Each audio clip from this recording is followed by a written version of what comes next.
Today I wanted to talk about some of the mistakes I see watercolor beginners make and how to avoid them. I will give you some tips because I believe that, we could talk about techniques and things that might go wrong when you start learning watercolor painting, but these are some of the things I don't see a lot of people are talking about.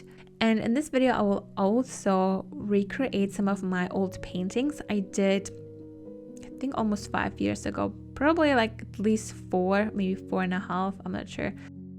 Now, the first mistake I see watercolor beginners make, and I believe we are all at some point or guilty of doing that, and that's forgetting the reason why we started watercolor painting in the first place.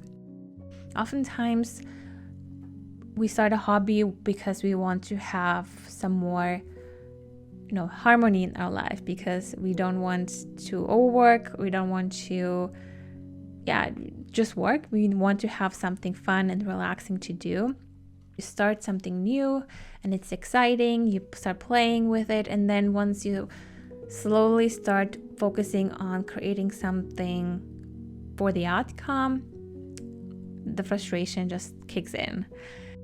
And this is why I believe setting intention is so important, because it's like this anchor that you always go back to when you feel a little lost, a little bit not your best. You kind of think, oh, wait a second, what am I doing here? What was the reason I started doing this in the first place? And then you can recalibrate. If you haven't watched my recent video where I talk about setting intention instead of goals, definitely check this out. I will link it in the description box below and also in the info card, because this is such an important topic and we always kind of need to pause, check what's going on, and then recalibrate and then move forward. So make sure to watch this video if you haven't already. Now, the second mistake, and this is something I see all the time, everywhere, from so many people, and this is thinking that you need talent to learn watercolor painting. Now, to some degree, we can agree that for some people, something is easier than something else, but I also believe that it's a matter of what you believe, because you can say all day that you're not talented in dancing or something like that, or in painting or cooking or something like that, but it doesn't mean that it's true. If you're someone who thinks this way, or that you feel like you're not talented enough and everything is just lost because you wish you were born with this talent, that you could paint and learn this medium and just being creative and express yourself. Maybe you think that you kind of feel something in you that you want to express, but you don't quite know how, and you wish you had the talent to do that. Chances are that it's like, you can start here. Do you know that you don't have that talent?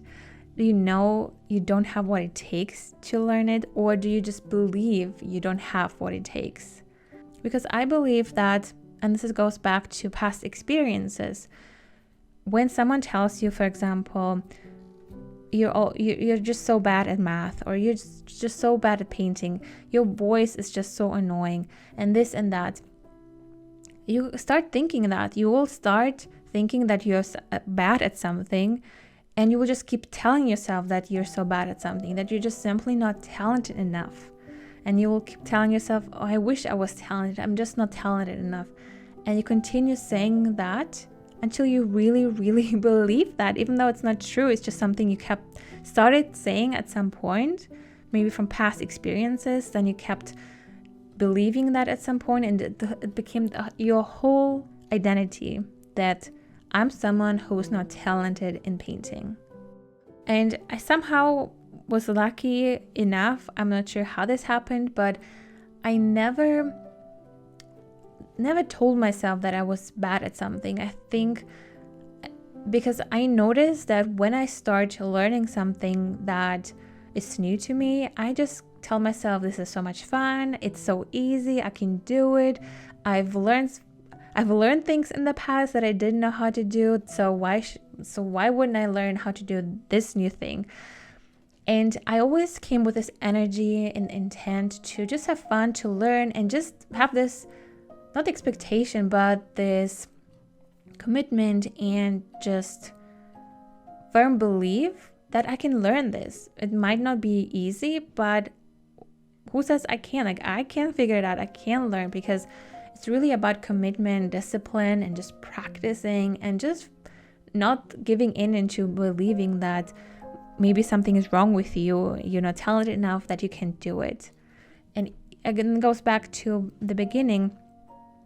Yeah, some things might come easier to some people, but I wonder if those people who for example are so gifted in something, that maybe they also don't tell themselves that they're bad at something. Maybe they really think they're so good, and they just keep manifesting more of being good in this area. So if you ever think that you're not talented enough, or that you need talent to learn watercolor painting, just remember that painting is simply a skill that you can learn, a skill that you can practice and develop. And if you are willing to give what it takes and just really continue doing anything that it takes to get good at something, you can learn everything you want. Now, it might not be as easy as you thought. Maybe it's not as, easy and breezy, because it's still a new skill. It's still something new that you are not familiar with. But you have the evidence that in the past there was something that you were not able to do, and you learned it anyway. And now you're like, don't even realize that at some point in your life you weren't able to do that, but you somehow you actually put the effort into it, and time and discipline, commitment, and you ended up being able to do it. Now, the next mistake is twofold. So, let's say mistake number A and number B. The first thing is, I see a lot of beginners make, is that they're looking for the best supplies before starting. They might watch all the YouTube tutorials, and they watch all the artists, what they're using. They buy everything they see others are using, because they think they said, like, this artist said it's the best, so I'm going to get that. And then you end up with a collection of all the good stuff, but it's still not painting.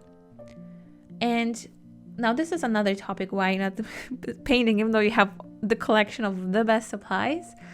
But I want to just remind you, or maybe you can relate to this point.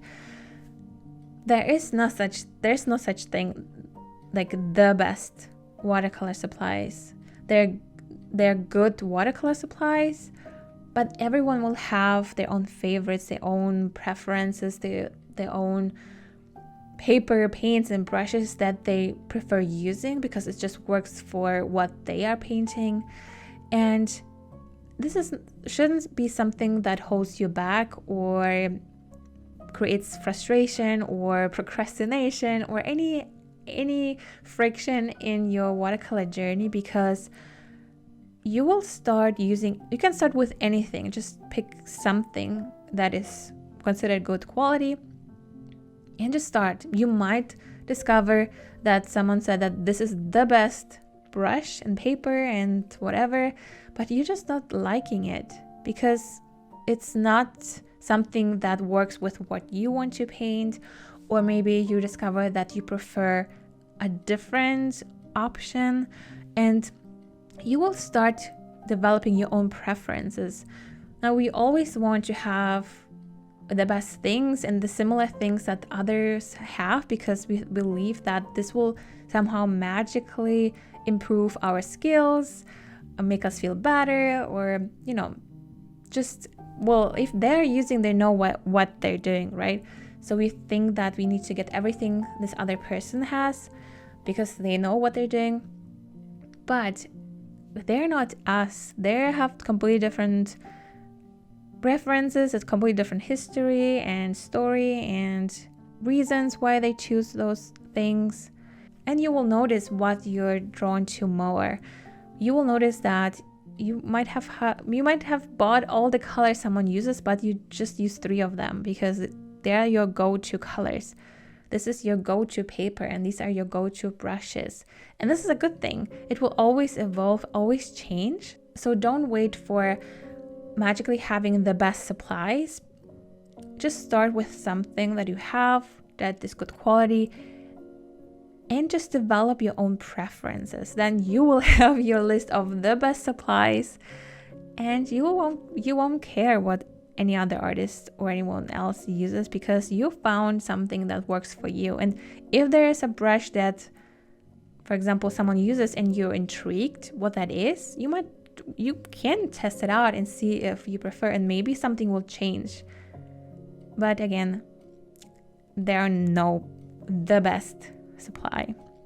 And the other problem is people use the wrong supplies, and not as that it's not the best or anything like that. It's more so that if you're a beginner, a lot of beginners tend to focus on just getting some cheap supplies because they want to see if watercolors is for them, if they're really serious about it, because they're not sure if there's something they will be committing to.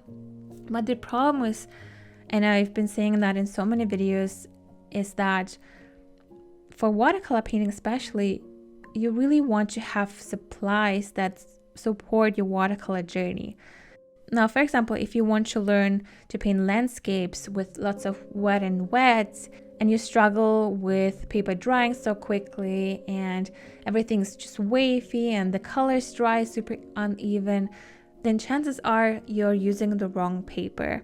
Now, if you want to learn about watercolor supplies and how to pick the right supplies, check out my free guide about watercolor supplies. I have the link in the description box below, where you can really read through why good supplies are important and what to look out for and how to choose the supplies you need.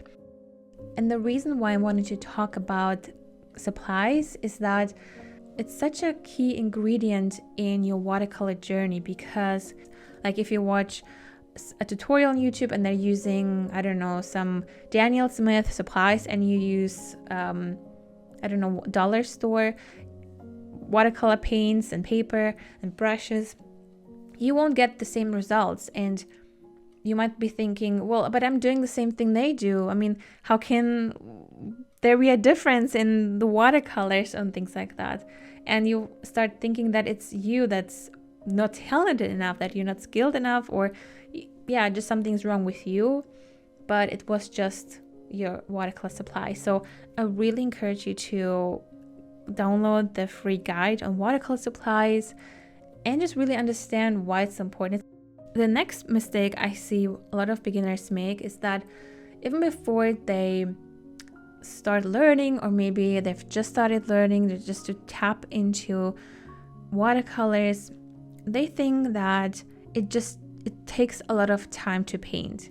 And I think it comes from thinking that, well, watercolors need to dry and you can do much, or that you have to sit down and have a painting at the end of your painting session. Like you have to have a big chunk of time to dedicate for a painting. And you might think, but I don't have 1, 2, 3 hours just to sit down and paint. So you might just not do it at all, because in your head you need this chunk of time, otherwise you can't paint. Now, first of all, you don't need to spend hours on the painting to make it count. Just sitting down and just randomly swatch colors and blend them together and make swirly lines, and just again focusing on why you want to learn watercolor painting in the first place, just to enjoy and just have a good time.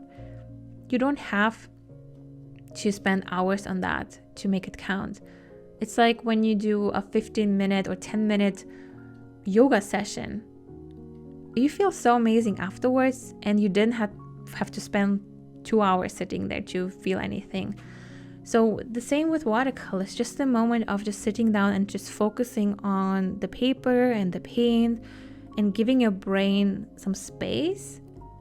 This can make such a huge difference. And it's not about the amount of time, it's really about the consistency of just giving yourself this break from time to time to just relax, to think about something else, to have your brain just really focus on one thing instead of all the things you still need to do because everything is just so busy and chaotic. But there are also some practical tips I can share with you if you really want to create a painting and you don't have much time. It's first of all, you don't need to paint everything at once. You can literally start painting, let it be, come back to it and continue. You don't have to sit through the whole painting until it's done.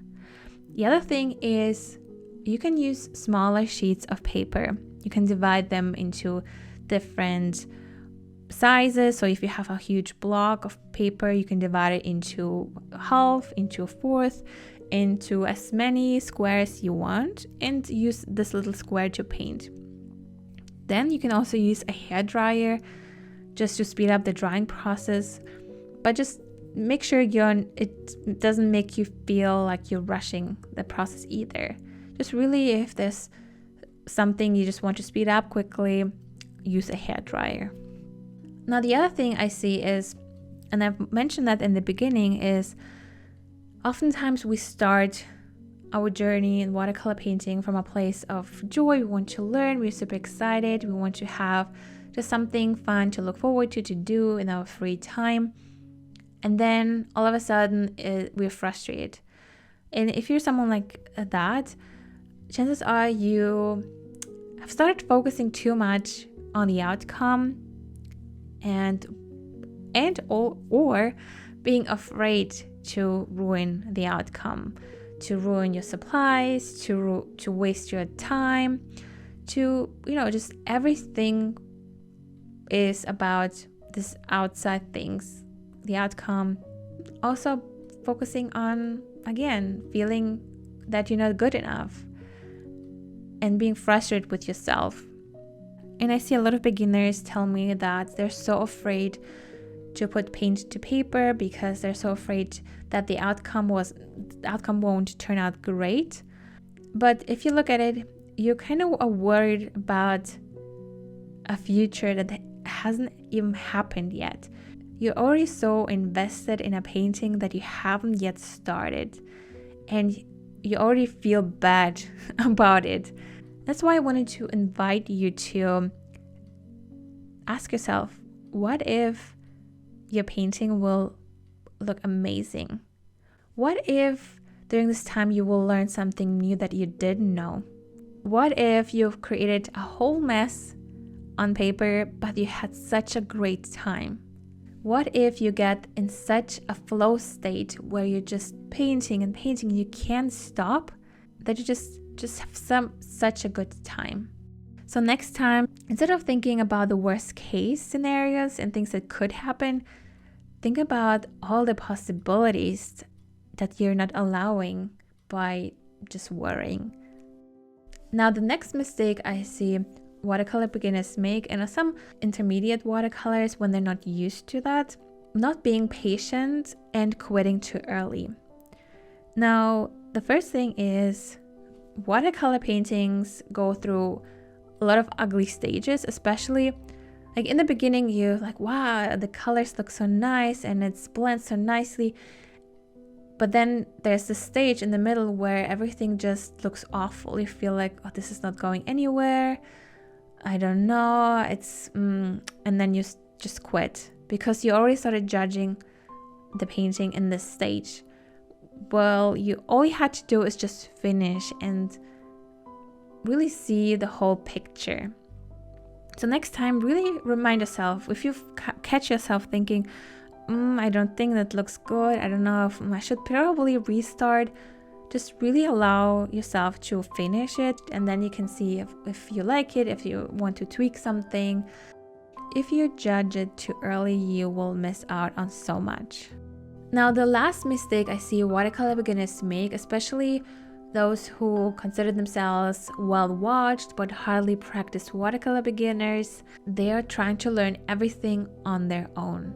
And if you're someone who consider themselves a well-watched but hardly practiced watercolor beginner, chances are you've been watching YouTube tutorials, like movies. You might have the best supplies because you've kind of collected everything everyone has, but you still haven't started painting anything. You feel like you have this hesitation, sickness to start painting, to continue painting, to express yourself, because there's just something off. And what I've realized in the last few years is that, yeah, we might feel like we are people who really enjoy learning by ourselves. And I consider myself as someone who doesn't necessarily have to go to a school or somewhere to have a, to be in this environment to learn something. I can read by myself, I can watch something by myself, I can practice by myself. But I noticed that if I learn with someone else, like a mentor, a coach, enroll into a group class where everyone goes through the same thing, you not only learn so much faster, but you are also surrounded by so many people who are going through the same thing, who have the same struggles. You realize that you're not the weird one here, you're not the one who's behind, or I don't know, just something is wrong with you. You will see that everyone goes through the same things, that you're not alone, and that the whole experience can be so much more fun, joyful, and easy, and just so rewarding and satisfying when you do it with a community, with a mentor who already know all the answers and will help you get where you want to be. Now, if you consider yourself a well-watched but hardly practiced watercolor beginner, then I invite you to my Paint to Paper challenge that is happening very soon.